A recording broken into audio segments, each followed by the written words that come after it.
తిరుపతి జిల్లా గూడూరు పట్టణంలో జరుగుతున్న ఫ్లైఓవర్ పనులను పరిశీలించారు గౌరవ శాసనసభ్యులు డాక్టర్ శ్రీ వెలగపల్లి వరప్రసాదరావు. జనవరి నెలలో గూడూరు ఐసీఎస్ రోడ్డు నుండి నేల్కాస్ట్ రోడ్డు వరకు పనులు పూర్తి చేసి ప్రజలకు అంకితం చేస్తామని తెలిపారు.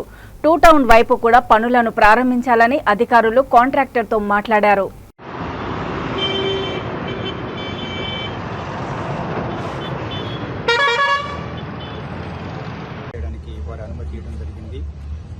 దాంతో కూడా పనులు కూడా ప్రారంభించడం జరిగింది. ఇప్పుడు గూడూరు ప్రజలకు ఒక్కసారి తెలియచేయాలనే ఉద్దేశంతో ఈరోజు మేము యాక్చువల్గా ఏమేమి జరుగుతుందన్న ఉద్దేశంతో కోరిన తర్వాత ప్రభుత్వ అధికారులు అలాగే ప్రజలు దాంతోపాటు కాంట్రాక్టర్ కూడా రావడం జరిగింది.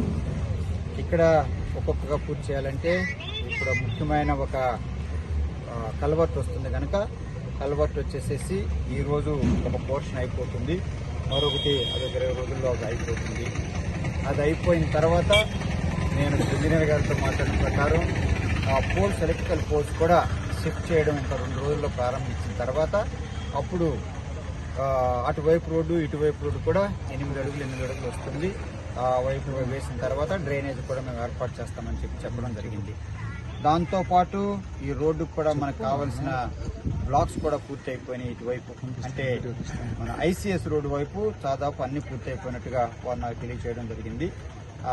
ఈ స్లాబ్ కూడా ఈ వారంలో అయిపోతుంది.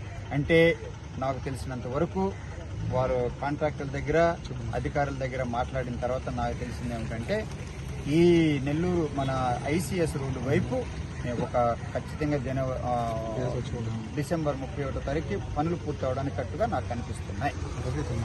అలాగే మరి రెండో వైపు కూడా వారితో మాట్లాడడం జరిగింది. బ్లాక్స్ అయిపోయిన తర్వాత స్లాబ్ కూడా అన్ని పెట్టడం జరిగింది. సో మరొకసారి మా ఈఏ గారిని నేను కోరేది ఏమిటంటే ఎలక్ట్రికల్ పోల్స్ తొందరగా మీరు షిఫ్ట్ చేయించేయండి. కాంట్రాక్టర్లతో చెప్పించిన తర్వాత తొందరగా ముందు రోడ్లు బైపాస్ రోడ్లు వేయించేయండి. డ్రైనేజ్ కూడా కట్టింగ్ చేసిన తర్వాత అప్పుడు కాంట్రాక్టర్ మీద ఒత్తిడి తీసుకొచ్చి స్లాబ్స్ కూడా పూర్తి చేస్తే మీరు చెప్పినట్టుగా నాకు జనవరికి ప్రభుత్వానికి ప్రజలకు జనవరికి మీరు నెల్కాస్ట్ వైపు నుంచి ఐసీఎస్ రోడ్డు వేయడానికి వీలవుతుంది. దాంతోపాటు మరి నేను ఇంజనీర్స్ కూడా నేను ఏం కోరానంటే